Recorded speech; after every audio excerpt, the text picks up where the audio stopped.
Είμαι από το κέντρο της Αθήνας, από την περιοχή της Κυψέλης συγκεκριμένα. Ασχολούμαι με το hip hop από τα μέσα της δεκαετίας του 90. Περίπου 12 χρονών τότε έπεσε στα χέρια μου μια κασέτα με ξένα κυρίως hip hop κομμάτια και είχε και μέσα 2 ελληνικά. Που αυτό με τράβηξε και άρχισα σιγά σιγά να ψάχνω για περισσότερο υλικό. Αυτό που με τράβηξε σε αυτή τη μουσική είναι ξεκάθαρα η αμεσότητα του στίχου που έχει και η επιρροή σε όλα τα επίπεδα που έχει πάνω στον ακροατή. Με το πέρασμα των χρόνων λοιπόν, κάπου στα τέλη του 98, αποφάσισα πως ήθελα να πω κι εγώ πάνω από κάποιες παραγωγές, κάποιους στίχους που είχα αρχίσει να γράφω.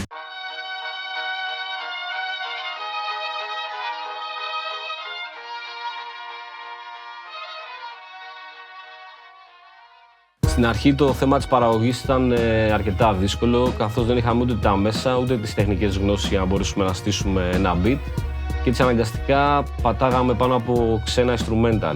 Έτσι βάζαμε ένα δίσκο στο pick-up, βάζαμε μια κασέτα στο deck, πατάγαμε το record και αρχίζαμε να λέμε one take το κομμάτι. Αυτά ήταν και τα πρώτα κομμάτια που φτιάχναμε.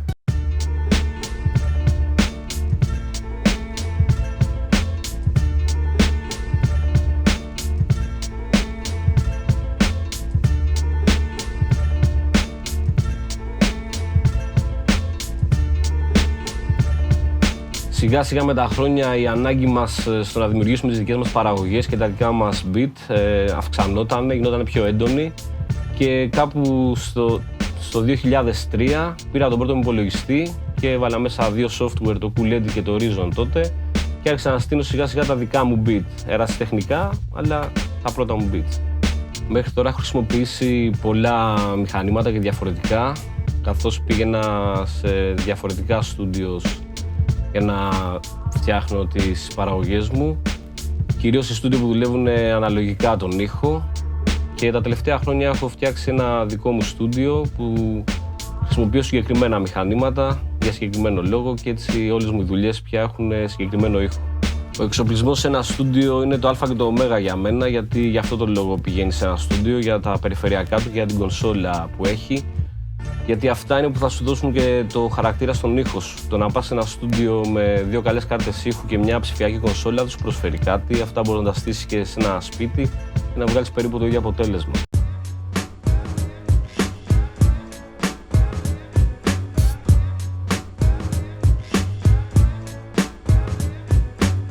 Τον ήχο μου προσπαθώ να το δουλεύω όσο πιο αναλογικά γίνεται, περνώντας τον από αρκετά μηχανήματα και hardware. Χωρίς αυτό να σημαίνει ότι καταργώ τον ψηφιακό ήχο, γιατί στην εποχή που ζούμε δεν γίνεται. Πρέπει να το δουλεύεις ψηφιακά κάποιο μέρος της παραγωγής σου με ένα DAW ή με ένα software που έχεις βάλει στον υπολογιστή και πρέπει να βρεις ένα ευρυδικό πρότυπο ώστε να παίρνεις τα καλά από το καθένα, και από το αναλογικό και από το ψηφιακό.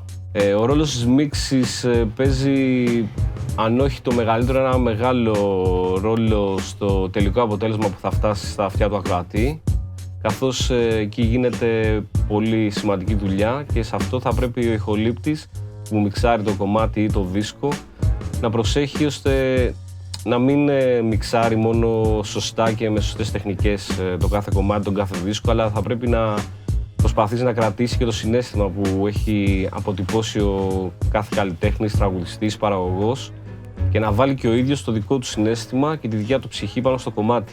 Αυτό είναι μια καλή μίξη και όχι απλά να ακούγεται καλά, σωστά και τεχνικά, ας πούμε.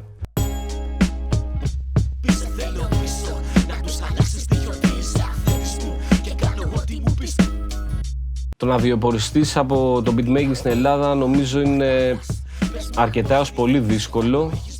Για να το κάνεις αυτό νομίζω θα πρέπει να ανοίξεις πόρτες προς το εξωτερικό, να ανοιχτείς προς τα έξω, εκεί που η αγορά είναι πιο μεγάλη και εκεί που ο κόσμος, ας πούμε, δίνει περισσότερο σεβασμό στον παραγωγό και στις παραγωγές γενικά δίνουν πιο προσοχή από ότι σε αυτή τη χώρα. Το beatmaking για μένα είναι και θα είναι χόμπι, αλλά παράλληλα είναι και δουλειά, γιατί δεν φτιάχνω beat μόνο για τον εαυτό μου, φτιάχνω και για άλλα άτομα.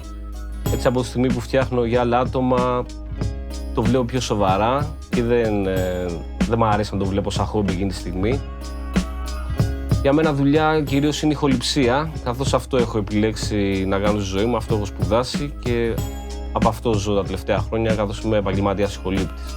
Το να ακούει μουσική κάποιος είναι πολύ σημαντικό. Η μουσική είναι μια τέχνη. Η μουσική σου ανοίγει το μυαλό σου, ξυπνάει συναισθήματα. Πόσο μάλλον να είσαι παραγωγός και χρειάζεσαι και κάποια ερεθίσματα, να πάρεις κάποια έμπνευση.